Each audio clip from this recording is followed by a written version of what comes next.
Paano ba nagkakalindol? Isipin mo na ang mundo, parang isang malaking plato, pero basag.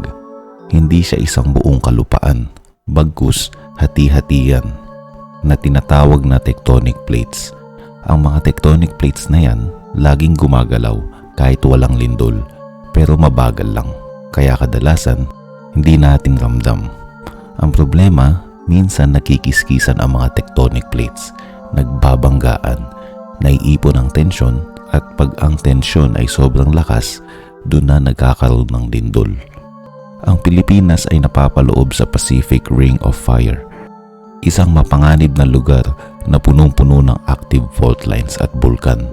Kaya asahan mo kasama tayo sa listahan ng mga bansang delikado pagdating sa lindol. Ngayon, kung sa Myanmar ganun kagrabe ang pinsala, paano pa kaya dito sa atin kung tumama na yung tinatawag nilang The Big One?